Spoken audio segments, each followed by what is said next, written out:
O Ação Parlamentar de hoje vai mostrar como atuam as equipes de gabinetes que trabalham junto dos vereadores. A gente também mostra como a Comissão de Educação da Câmara discute a chamada educação midiática.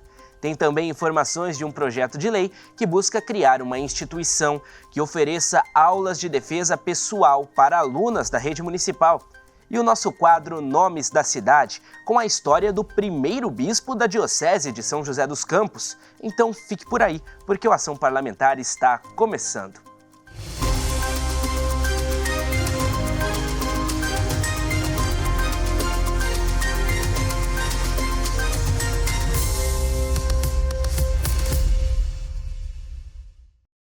O vereador não trabalha sozinho. Cada gabinete tem uma equipe de profissionais que o auxilia nas atividades legislativas, de fiscalização e no contato com o público. A gente acompanhou uma dessas equipes para mostrar como esse trabalho em conjunto é construído. Por trás de cada vereador existe uma equipe de apoio. São servidores efetivos e comissionados que ajudam a atender a população, a acompanhar a execução dos serviços públicos e a garantir a eficiência do trabalho da Câmara desde o primeiro dia de mandato. Todos os vereadores possuem absoluta dependência funcional. O que isso significa? Que cada um trabalha de forma independente com o seu mandato para fazer aquilo que a população elegeu ele.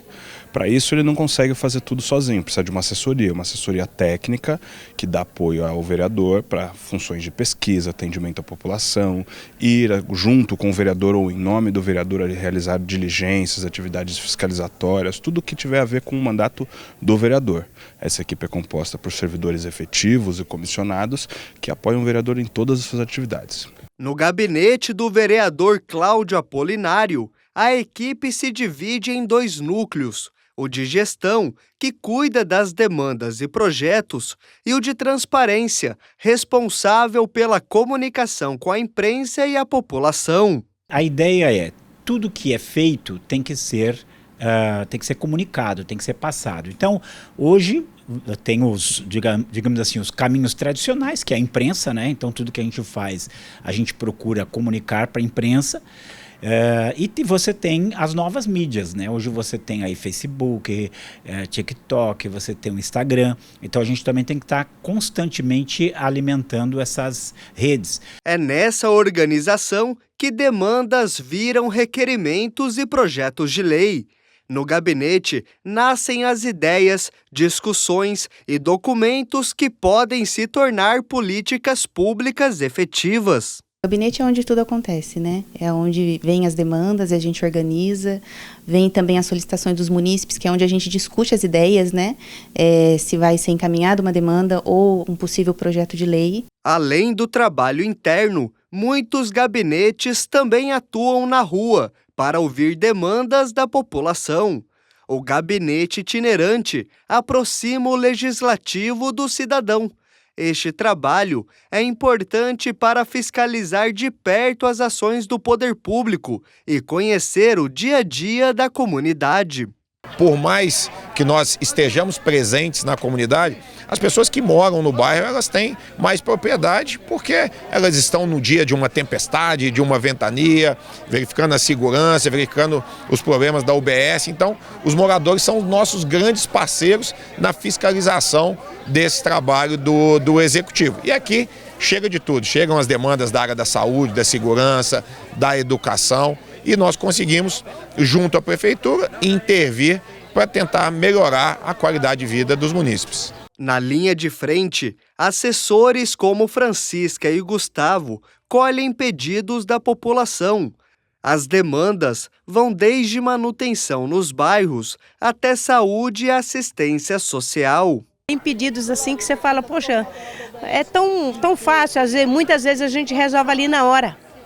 Eu já pego o telefone, já ligo no 56, já faço o pedido, já também direciono. Tem assunto de CRAS, tem assunto de agressões, às vezes a mulher a gente direciona para o CREAS, enfim, a gente consegue orientar o munícipe. Nosso trabalho é de acolhimento, entender a necessidade do munícipe, para a gente oficializar isso em documentos, orientar eles a abrir um 56, abrir um 53, qualquer procedimento dentro do Poder Executivo para fazer o atendimento a eles. Para sincronizar todo o trabalho, entra em cena o chefe de gabinete.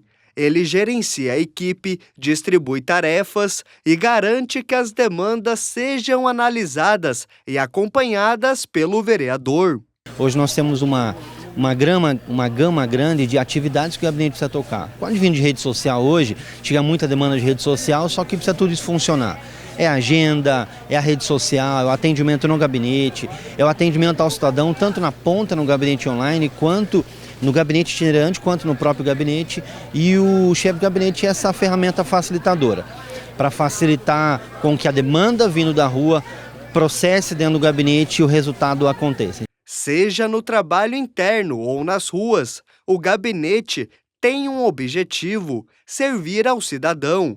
Ele fortalece a democracia, aproxima o legislativo das pessoas e transforma necessidades da comunidade em ações concretas. E a equipe, ela é fundamental. Não dá para o vereador estar em todas as unidades do gabinete itinerante em todo momento, apesar de que eu tento fazer isso o máximo possível, e para isso precisa de uma equipe qualificada para receber as demandas, para atender o munícipe, e isso, graças a Deus, nós temos uma grande e uma boa equipe para fazer, tendo essa sensibilidade de atender o munícipe, independente da sua demanda, e principalmente, depois que chega a demanda, buscar a solução e trazer o resultado para a comunidade. A gente muda de assunto para falar de educação midiática, que é o desenvolvimento de habilidades para acessar, analisar, criar e participar de forma crítica e consciente do ambiente de informação de mídia. Aqui na Câmara, a nossa Comissão de Educação tem o papel de garantir uma educação de qualidade. E o debate sobre a educação midiática faz parte desse trabalho. A presença da mídia nos mais diferentes formatos, textos e telas, e os riscos de uma comunicação feita sem a checagem dos fatos tornam a educação midiática assunto primordial em sala de aula. Em São José dos Campos, os vereadores discutem o assunto para a criação de políticas de apoio às escolas da rede municipal para o uso da educação midiática durante o ano letivo. O papel do legislativo é fomentar um debate, uma discussão e até mesmo propostas para que a educação midiática seja cada vez mais, aconteça cada vez mais nas escolas de maneira organizada e de maneira com que os alunos, as crianças, os adolescentes se apropriem do que é bom. Porque mexer na internet, mexer nas redes sociais, mexer nos aplicativos, eles sabem.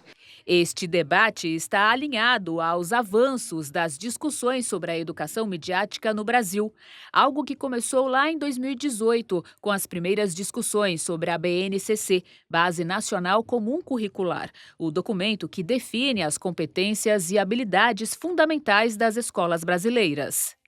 Em 2022, o MEC aprovou a BNCC da computação, com diretrizes voltadas para o ensino da computação na educação básica. Já em 2023, foi criada a Política Nacional da Educação Digital. Neste ano de 2025, um passo importante foi dado para a exigência da educação midiática nas escolas.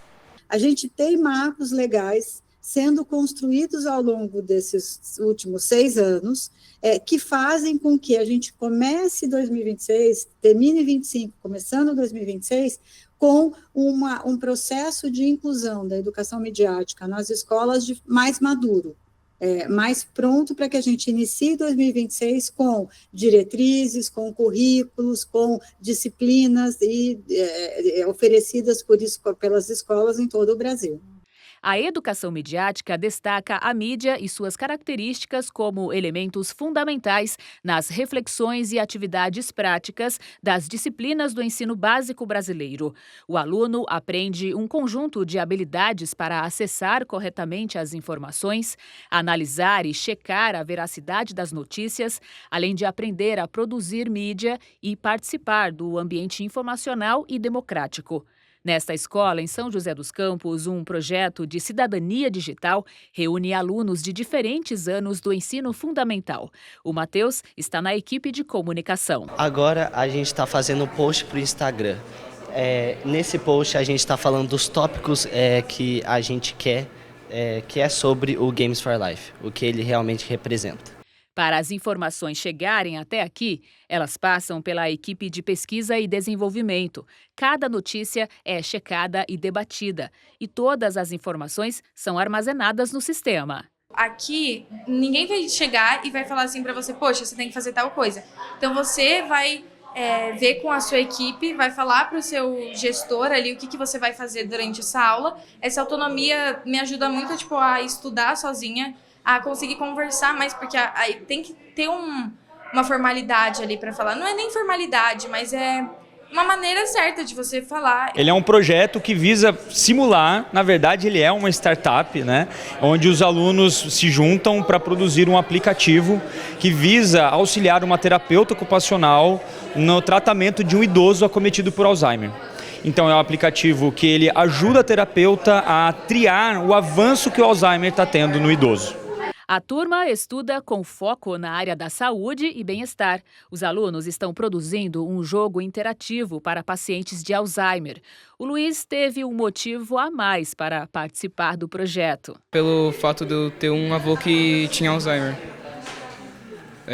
Aí eu acho que veio essa... É uma forma de representatividade, talvez. Quando a gente trabalha com educação midiática, quando a gente trabalha com tecnologia, a partir do entendimento de que a tecnologia precisa ser usada como meio e não como fim, a gente colhe alguns bons frutos em relação à compreensão, à análise de dados, à produção de conteúdo ético, respeitoso e adequado, né, com o propósito de informar realmente. Todo o trabalho de checagem e as demais atividades da educação midiática feitas em sala de aula ganham uma etapa prática. Os alunos saem da escola e vêm até um hospital de São José dos Campos para testar o game com os pacientes. A gente trabalha muito a metodologia de trabalhar artigo científico, de onde pesquisar, de buscar no meio acadêmico as informações e eles saberem selecionar dessas informações pesquisadas aquilo que é correto, aquilo que é melhor de disseminar, de divulgar. Principalmente quando eles vêm aqui para o hospital, eles conseguem ver na prática aquilo que eles tanto estudaram. Saber diferenciar o certo do errado também está na base do jogo testado com a dona Vilma. Aos 92 anos, na tela do tablet, ela relembrou muitas memórias.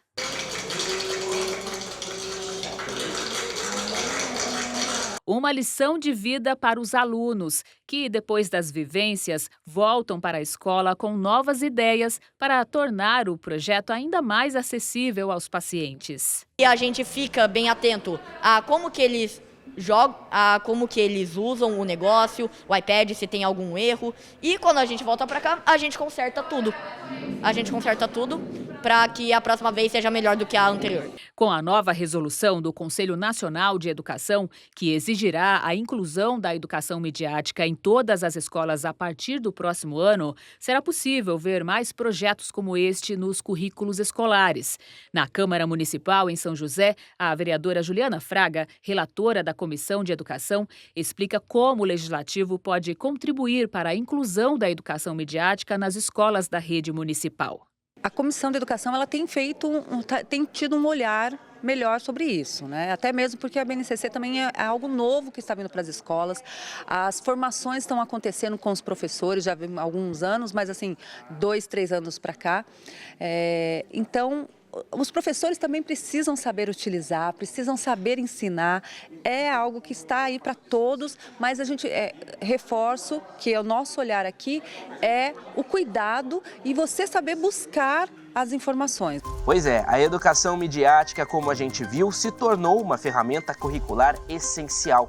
Por isso, é preciso debater a importância dela e como as escolas devem atuar. Vamos para a nossa primeira pausa aqui no Ação Parlamentar. Daqui a pouco a gente volta.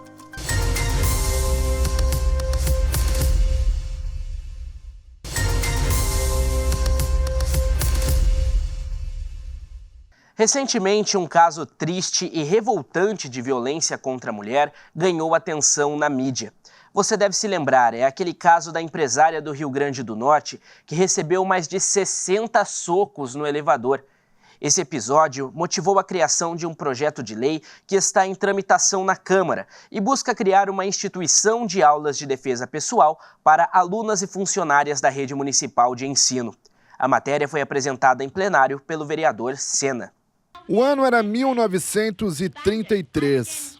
A Brit Paté, uma das mais famosas produtoras de curtas documentais, lançava o filme The Weaker Sex, em tradução livre, O Sexo Mais Fraco.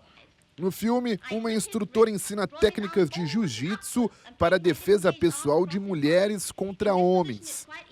Mais de 90 anos depois, a obra se mantém atual. O aumento nos índices de violência doméstica e feminicídio gera preocupação.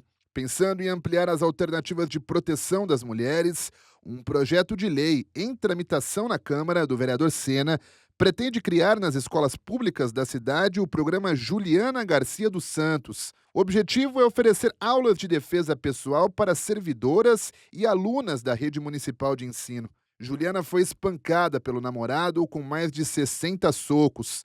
Um caso que chocou o país. Pensando nessa vulnerabilidade, né, até porque o homem, por natureza, ele tem a força física maior do que as mulheres, nós pensamos o porquê não a gente levar um projeto, um programa para relembrar, inclusive, a Juliana dentro dos espaços públicos, dentro dos centros comunitários, dentro das escolas, para que a modalidade de educação física contemple também atividades de defesa pessoal às alunas mulheres e às funcionárias das escolas, justamente para a gente tentar alcançar, né, a formação de mulheres que possam também se autodefender de episódios como o que ocorreu com a Juliana. Segundo o projeto, a meta do programa é destinar uma aula semanal do cronograma da disciplina de educação física das escolas para o ensino da modalidade de luta corporal para alunas, professoras e funcionárias.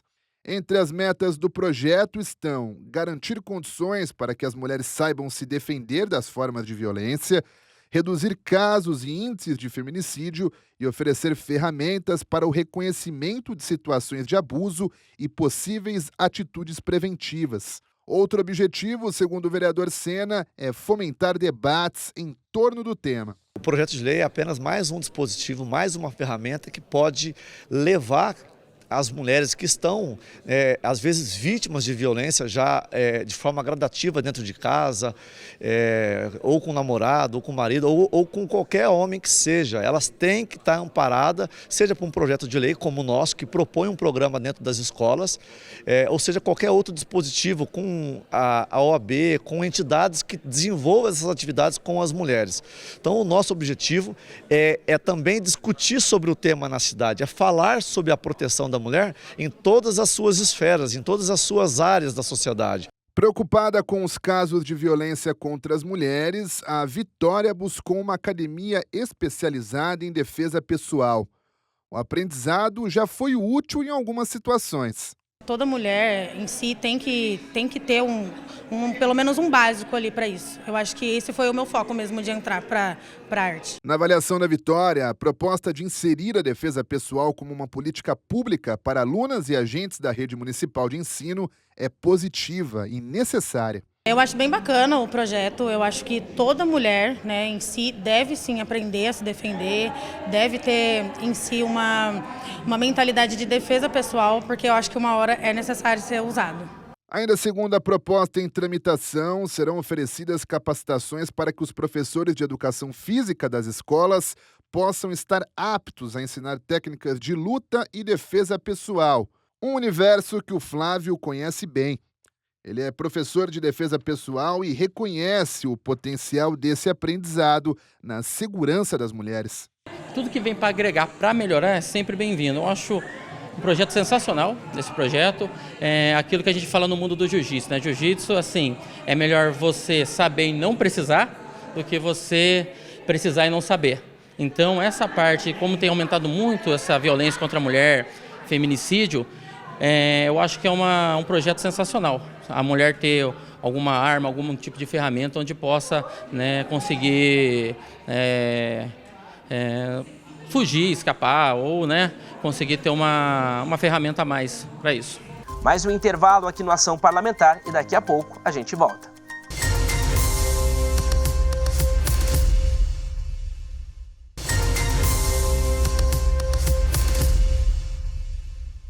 Chegou a hora do nosso quadro Nomes da Cidade e no programa de hoje vamos contar a história de Dom Eusébio Scheide. Ele foi o primeiro bispo da Diocese de São José dos Campos e uma via na Zona Norte que foi entregue pela Prefeitura em 2025 foi batizada com o nome dele.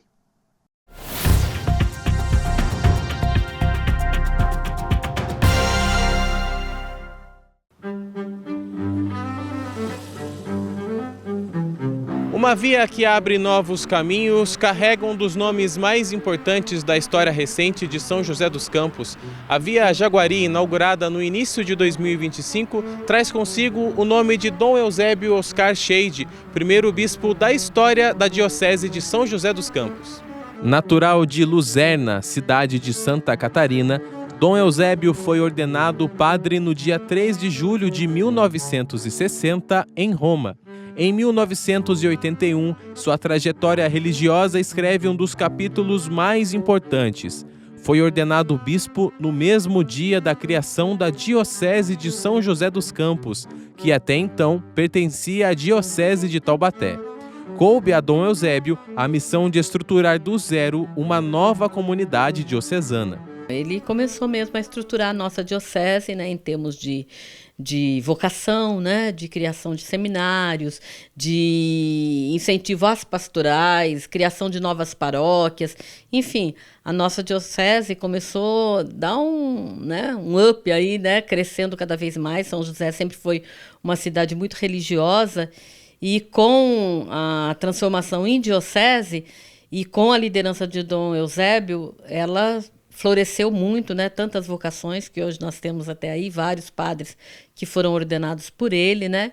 E o diaconato, né? Começou tudo, esse trabalho com diáconos, com leigos, ministros. Eu mesmo fui ministra da comunhão, sou ainda ministra da comunhão, e quem deu o mandato para mim de ministra foi Dom Eusébio.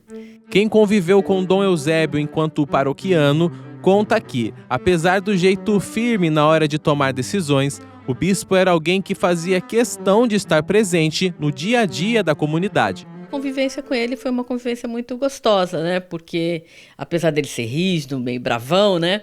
Mas ele era muito alegre, muito dado com todo mundo, brincava bastante, né? Então a gente tinha um relacionamento muito bom, apoiava muito os leigos, os movimentos da igreja, né? E como eu participava muito de movimentos, de pastorais, eu tinha um contato bastante grande com ele. Mesmo com todas as demandas adquiridas após ser eleito bispo da cidade, Dom Eusébio nunca deixou de ser um familiar presente. Para a sobrinha Lilian, o tio sempre ensinava bons costumes e acompanhava de pertinho cada passo. E ainda quando ele era padre, ele só vinha uma vez por ano visitar a gente, porque minha avó morava conosco. Ele era sempre essa coisa de ficar junto com a família, ele estava sempre com a gente, assim. Depois, quando o bispo, daí foi um pouco diferente, eu tinha mais liberdade, então a gente podia visitá-lo com mais frequência, ou então passar 15 dias de férias na praia com ele. Aí não era mais o Dom Eusébio, era o tio Eusébio, né? Então, esse era, para mim, no meu olhar, esse é o Dom Eusébio. E essa pessoa que sempre estava pronta, não importava quem viesse, ele sempre estava pronto para ajudar, ele sempre estava pronto para socorrer, né? E eu acho que pelos relatos de todo mundo também, de muitas pessoas que chegam até mim, ou chegaram até mim, sempre fizeram esse comentário, que ele era uma pessoa muito próxima e que ele sempre estava preocupado em ajudar as pessoas. Para a família, a denominação da Via Dom Eusébio é uma homenagem que honra a história do religioso. Ao receberem a notícia que Dom Eusébio teria o nome eternizado na cidade, o sentimento foi de que todos os anos dedicados por ele à vida em comunidade valeram a pena. Ele não fez só diferença na diocese como na questão espiritual, vamos dizer, religiosa, mas eu acho que na sociedade ele transformou também, ele participou muito desse movimento de crescimento da sociedade. Então, nós vimos como um presente, um retribuir de tudo que ele fez E eu fiquei muito feliz, eu particularmente fiquei muito feliz em nome de quem são mais próximos, que a gente conviveu mais tempo com ele, com mais proximidade. Isso foi um presente lindo, porque o tio merecia isso, o Dom Eusébio merecia isso. Ele fez por merecer.